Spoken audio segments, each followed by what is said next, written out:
संयोजन में कार्यक्रम आयोजित है। और बड़ी समय कवियों ने यह संकल्प भी रखा है कि महाविभूत की श्रेणी में जितने भी व्यक्तित्व आते हैं, वो चाहे हमारे बाराबंकी जनपद के हों, चाहे अन्य जनपद के हों, चाहे उत्तर प्रदेश के बाहर के हों, ये हम कवियों की जिम्मेदारी बनती है। फिलहाल मैंने अपने संकल्प रखा है कि मैं किसी महापुरुष को छोड़ो नहीं, सब लेके चलूंगा। उस क्रम में एक गंभीर रचना के बीच में रखना चाहता हूँ। आप सब जानते हैं कि 1947 वायरल होता है, लेकिन एक ऐसा व्यक्तित्व हमारे हिंदुस्तान पैदा हुआ जिसने 1943 में यह अनुमान लगाया, सटीक अनुमान लगाया कि हम देश को आजाद करा सकते हैं। न केवल अनुमान लगाया, बल्कि इस अपने अनुमान पर कदम भी बढ़ा दिया।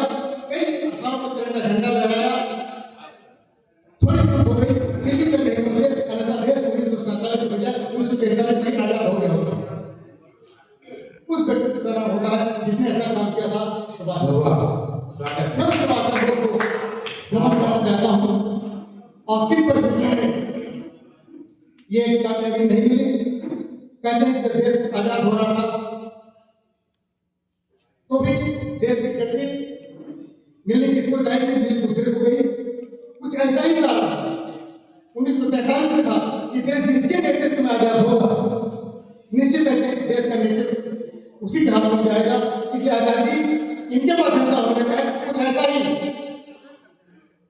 संख्या था, लोगों का ही सहयोग नहीं दिया। अन्यथा देश 1943 में सुभाष चंद्र बोस आजाद करा दे। तब मैं उनके व्यक्तित्व को, उनके अभियान को, उनके बलिदान को आपके बीच बताना चाहता हूँ। बधाइयाँ बधाई उनके सम्मान में। जिस योद्धा का मिलन जग में अब तक कोई सानी, जिस योद्धा का मिलन जग में अब तक कोई सानी, उस सुभाष ने स्वतंत्रता की पहली रचना की।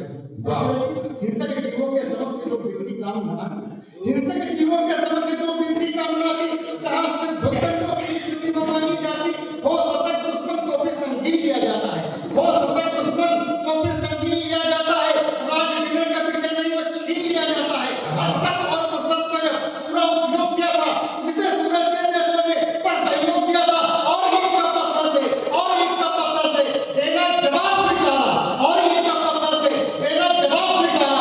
इस युद्ध में रतांगों पर हमला किया जा रहा, इस युद्ध में रतांगों पर हमला किया जा रहा। दिए जैसे राज ने आजाद हिंद चट्टानी, उस सुभाष ने स्वतंत्रता की पहली रचना की। उस समय सेकंड वर्ल्ड वॉर चल रहा था, तो विश्व युद्ध चल रहा था। सुभाष चंद्र बोस ने अनुमान लगाया कि अगर इस युद्ध में हम अंग्रेजों को नहीं झुका सकते, प्रथम विश्व युद्ध हुआ, उसमें भी अंग्रेजों ने कहा था कि हमारा सहयोग में जीत जाए, देश को आजादी दे देंगे। 1935 में प्रथम विश्व युद्ध समाप्त हो गया। 43 आ गया, द्वितीय विश्व युद्ध में फिर कहा कि हमको सहयोग करिए, हमको जिताइए, हमारे साथ रहिए, हम फिर जीतेंगे, आपको आजादी देंगे। सुभाष चंद्र बोस ने कहा नहीं, अब हमारे लोग आपके साथ लड़ेंगे नहीं, बल्कि आप पर लड़ेंगे। आपके हमारे आपके साथ लड़ेंगे, बल्कि आप पर चलेंगे। तब उन्होंने क्रांति तब बिल्कुल उठाया। ऐसी इस कहानी को आगे बढ़ा। हिंसक जीवों के समक्ष जो विनती कामना की, उनका हम आपको विश्वास करने वाले नहीं। अब हम नहीं मानेंगे, अब देश को आजाद करा देंगे। सुनेगा, हिंसक जीवों के समक्ष जो विनती कामना थी, हिंसक जीवों के समक्ष जो विनती कामना थी, जहाँ से भूखंडों की सुनी में मानी जाती, हो सतत दुश्मन को भी संगीन लिया जाता है। राज विनय का विषय नहीं, वो छीन लिया जाता है। और शब्द और कुशब्द ने जब पूरा उपयोग किया था, उगते सूरज के देशों ने बड़ा सहयोग किया था। और इनका पत्थर से देना जवाब स्वीकारा। विश्व युद्ध में रतांगों पर हमला किया करारा। दिए जैसे राज जिसने आजाद हिंद चट्टानी, उस सुभाष ने स्वतंत्रता की पहली रचना की।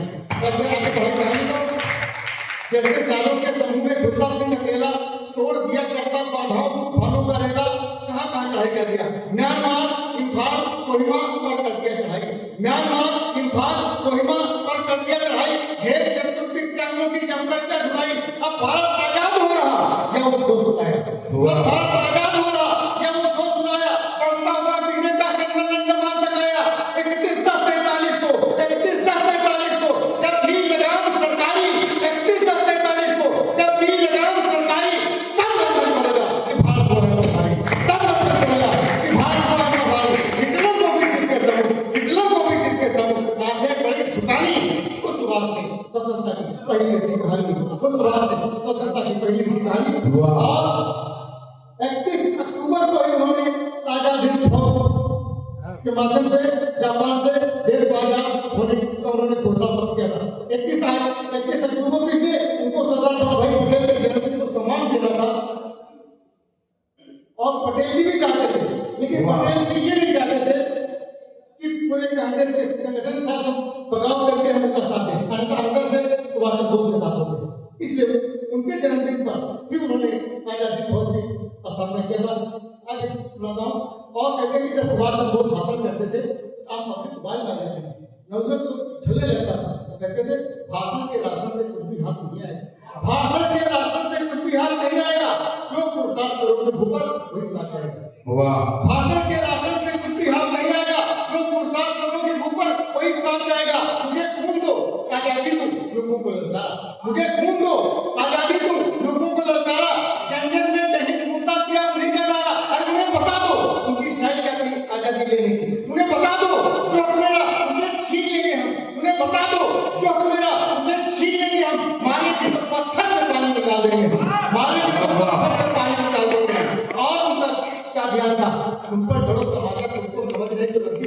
कहते थे हिंदुस्तान के लोग सांपों सफेरों के देश के लोग ये शासन क्या करेंगे, वो कब वो कहते थे अरे उन पर जड़ो तमाचा तुमको समझ रहे जो लगती, अरे उन पर जड़ो तमाचा, उन पर जड़ो तमाचा तुमको समझ रहे जो लगती। आगे बढ़ो जवानों छीनो अब दिल्ली की गद्दी, आगे बढ़ो जवानों छीनो, आगे बढ़ो जवानों छीनो अब दिल्ली की गद्दी। संघर्षों के नाम लिखा था जिसने पूर्ण जवानी, उस सुभाष ने स्वतंत्रता की पहली रची कहानी, उस सुभाष ने स्वतंत्रता की पहली रची कहानी। और आज भी नेता संघ सुभाष चंद्र बोस के साथ ही सबसे अधिक सटीक बैठता है। तब कहता हूँ स्वाभाविक नेतृत्व बदन पर सैनिक वेश पकड़ता, स्वाभाविक नेतृत्व बदन पर सैनिक वेश पकड़ता, गांधीगिरी के शिखरों का वो एवरेस्ट है।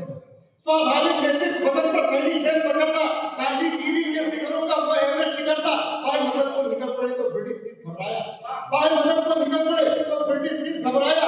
कैसे हमने मार्ग से कंटक निकल पर आया, कैसे हमने मार्ग से कंटक निकल पर आया। और तभी एकादश देशों ने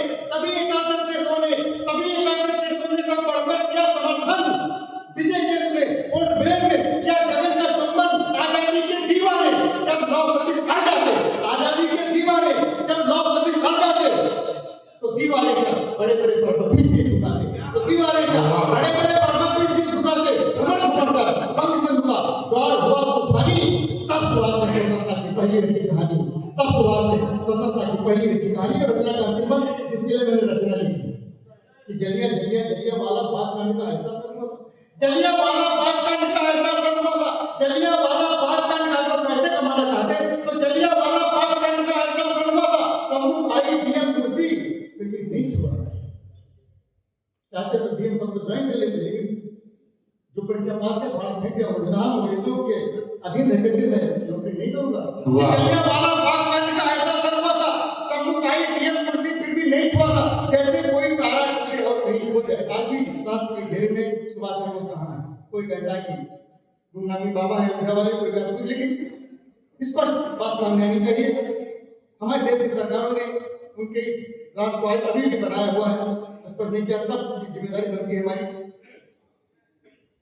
जलियांवाला बाग कांड का कैसा असर हुआ था, समूह आई डीएम कुर्सी फिर भी नहीं हुआ था, जैसे कोई तारा टूटे और कहीं खो जाए।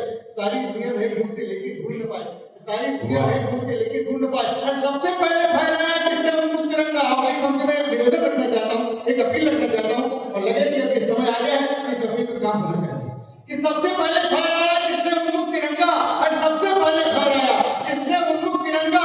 अभी अस्थिना पहुंच न पाई उसकी पावन गंगा, अभी अस्थिना पहुंच न पाई उसकी पावन गंगा। क्या आजादी के 70 वर्ष बाद भी सुभाष चंद्र बोस की अस्थियों को यह हक नहीं है, ये अधिकार नहीं मिलना चाहिए। उनके अस्थियां मंगाई जाए सम्मान, और उनका विसर्जन नहीं तो हिंदू फिल्मों पर, न केवल बड़े बड़े महासागरों में, बल्कि गाँव जो अमृत सरोवर बनाए गए उनमें विसर्जित करके कभी के माध्यम से उनकी देशभक्ति जन जन तक पहुंचाई जाए। कि सबसे पहले फहराया जिसने उन्मुक्त तिरंगा, अभी अस्थियां पहुंच न पाई उसकी पावन गंगा। फिर भी हर भारतवासी के दिल में वे रहते हैं, फिर भी हर भारतवासी के दिल में वे रहते हैं। जय भारत, जय हिंद, सिर झुका कहते हैं, अंकित है हर पांडव पर जिसकी अमिट निशानी। उस सुभाष ने स्वतंत्रता की पहली रची कहानी, उस सुभाष ने स्वतंत्रता की पहली रची कहानी। जिस योद्धा का मिलन जिन में अब तक कोई सानी, उस सुभाष ने स्वतंत्रता की पहली रची कहानी। बहुत बहुत धन्यवाद, जय हिंद।